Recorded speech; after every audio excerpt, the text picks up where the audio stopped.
Christmas సంబరాలతో Medak church సందడిగా మారింది. ఆసియాలోనే అతిపెద్ద చర్చిగా గుర్తింపు పొందింది మెదక్లోని ఈ క్రెథిడల్ చర్చ్. రెండో వాటికన్ గా పేరొందింది. క్రిస్మస్ సందర్భంగా ఇక్కడ సుమారు 1,00,000 మంది ప్రార్థనలు చేస్తారు. ప్రేమ, శాంతి సందేశాలను అందించే ఆరాధన మందిరంగానే ఈ చర్చి గురించి చాలా మందికి తెలుసు. కానీ ఈ చర్చి కట్టడం వెనుక పెద్ద కథే ఉంది. ఎంతో మంది ఆకలి తీర్చింది ఈ కళాత్మక కట్టడం. మెదక్ చర్చి చరిత్ర చాలా ఆసక్తికరంగా ఉంటుంది. మొదటి ప్రపంచ యుద్ధం సమయంలో మెదక్ ప్రాంతంలో తీవ్ర కరువు ఏర్పడింది. ఇక్కడి ప్రజలకు వ్యవసాయమే జీవనాధారం. కరువు వల్ల పంటలు పూర్తిగా నష్టపోయి తినడానికి తిండి లేని పరిస్థితి ఏర్పడింది. అలాంటి పరిస్థితుల్లో చర్చి నిర్మాణాన్ని మొదలుపెట్టారు. దీంతో అనేక మందికి పని దొరికింది.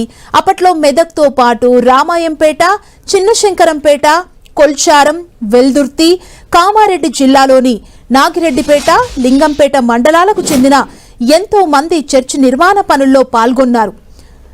ఇంగ్లాండ్లోని షషిల్లో నగరానికి చెందిన చార్లెస్ వాకర్ పాస్నెట్ ఈ చర్చిని నిర్మించారు. సువార్తా సేవలు అందించేందుకు 1895లో ఆయన ఇండియాకొచ్చారు. కొన్నాళ్లు మద్రాస్, సికింద్రాబాద్, తిరుమలగిరిలోని గ్యారోసీడ్ చర్చ్లో పనిచేశారు. ఆ తర్వాత 1897లో మెదక్లో చాపెటీ చర్చ్ ప్రచారకుడిగా బదిలీ అయ్యారు. పాస్నెట్ ఫ్యామిలీ ఉండేందుకు మెదక్ మిషన్ కాంపౌండ్లో 2 అంతస్తుల భవనాన్ని కట్టించారు. ఒకరోజు సాయంత్రం పాస్నెట్ తన భవనంపై నడుస్తూ చర్చిని చూశారు. తన ఇంటి కంటే చర్చి చిన్నగా ఉండటం అపచారంగా భావించాడు. అప్పుడే పెద్ద చర్చిని కట్టించాలని నిర్ణయించుకున్నాడు. పాస్నెట్ తన స్నేహితుడైన ఇంజనీర్ బ్రాడ్షన్తో 200 మోడల్స్ గీయించి ఒక మోడల్ని సెలెక్ట్ చేశాడు.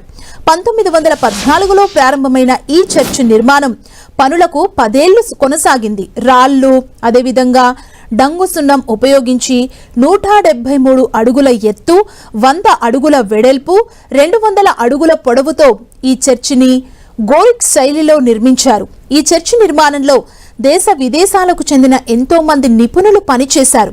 చర్చి లోపల ప్రార్థన చేసేందుకు కట్టించిన హాల్లో ఫ్లోరింగ్ కి తెలుపు, ఎరుపు, నలుపు రంగులు ఇటాలియన్ టైల్స్ ని వినియోగించారు. జెకోస్లోవేకియా దేశస్థులు దేవదారు కర్రతో ఈగల్ రూపంలో తయారు చేసిన బైబిల్ పఠన వేదిక అందరినీ ఆకట్టుకుంటోంది. రంగూన్ టేకుతో రూపొందించిన ప్రభు భోజనపు బల్ల, రోజ్వుడ్తో తయారు చేసిన టేబుళ్లు, కుర్చీలు, తలుపులు అన్నీ ప్రత్యేకమే. చర్చిలో గ్లాస్ విండోస్ ప్రత్యేక ఆకర్షణ. లండన్ కు చెందిన కళాకారుడు ఫ్రాంక్ ఎత్తైన విండోస్ పై చిన్న చిన్న రంగుల స్టెయిన్లెస్ గ్లాస్ ముక్కల్ని పేర్చి యేసుక్రీస్తు జీవితంలోని ప్రధాన ఘట్టాలను కళ్లకు కట్టినట్లు రూపొందించారు. చర్చిలో కుడివైపు ఉన్న కిటికీలపై క్రీస్తు జననం, ఎడమవైపు ఉన్న కిటికీలపై శిలువపై క్రీస్తు వేలాడుతున్న దృశ్యం, ఎదురుగా ఉన్న విండోస్ పై క్రీస్తు ఆరోహణ దృశ్యాలు ఉంటాయి.